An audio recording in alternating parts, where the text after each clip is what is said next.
ಬರುವಂಥ ಭೂತ ಪ್ರೇತಗಳೆಲ್ಲ ಆ ನೀರಲ್ಲಿ ಹೋಯಿತು. ಮುಳುಗಿದ ಮೇಲೆ ಹೊರಗಡೆ ಬಂದ, ಪಂಚೆ ಉಟ್ಕೊಂಡ, ಬನಿಯನ್ನು ಹಾಕಿದ, ಆ ಶರ್ಟ್ ಹಾಕೊಂಡು ವಿಶ್ವನಾಥನ ದರ್ಶನ ಮಾಡಿ ವಾಪಸ್ ಊರಿಗೆ ಬಂದಂತೆ. ಬಂದಾಗ ಇವ ಮೊದಲು ಹಾಗೆ ಚೇಷ್ಟೆ ಮಾಡ್ತಾ ಇಲ್ಲ. ಜನರಿಗೆ ಆಶ್ಚರ್ಯ ಇದೆ, ಯಾಕೆ ಹೇಗಾಯ್ತು ಅಂತ. ಮತ್ತೆ ಗೊತ್ತಾಯ್ತಂತೆ ಇವ 3 ಸತಿ ಗಂಗೆಯಲ್ಲಿ ಮುಳುಗಿದಲ್ಲ, ಆ ಬನಿಯನ್ನು ಪಂಚೆ ಶರ್ಟ್ ಅದು ಮುಳುಗಿರ್ಲಿಲ್ಲ, ಈ ಭೂತ ಪ್ರಯತ್ನಗಳೆಲ್ಲ ಅದಲ್ಲೇ ಬಾಕಿಯಾಗಿತ್ತು. ಹಾಗೇನೆ ನಾವು 3 ದಿವಸದ ಈ ಒಂದು ಗಂಗಾ ಸ್ನಾನಕ್ಕೆ ಬಂದಿದ್ದೀವಿ.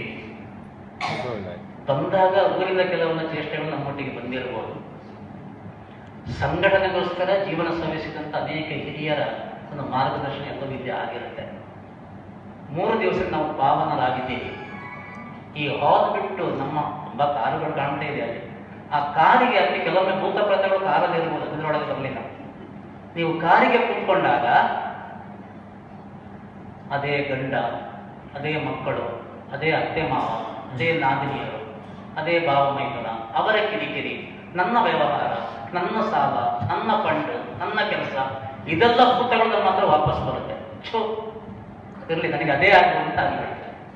ಈ 3 ದಿವಸದ ಗಂಗಾ ಸ್ನಾನದಿಂದ ನೀವು ಪಾವನರಾಗಬೇಕು, ಕ್ಷೇತ್ರಕ್ಕೆ ಹೋಗಬೇಕು, ಆದರ್ಶ ಕಾರ್ಯಕರ್ತರಾಗಿ ಬೆಳಗಬೇಕು, ಸಮಾಜ ನಮ್ಮನ್ನು ಒಪ್ಪುವಂಥ ವ್ಯಕ್ತಿಗಳಾಗಲಿ, ಭವಿಷ್ಯತ್ತನ್ನು ನಮ್ಮ ಮಕ್ಕಳು ನೋಡಲಿ, ಆ ಭವಿಷ್ಯತ್ತನ್ನು ಕಾಣ್ತಕ್ಕಂಥ ಹೆತ್ತವರು, ಹಿರಿಯರು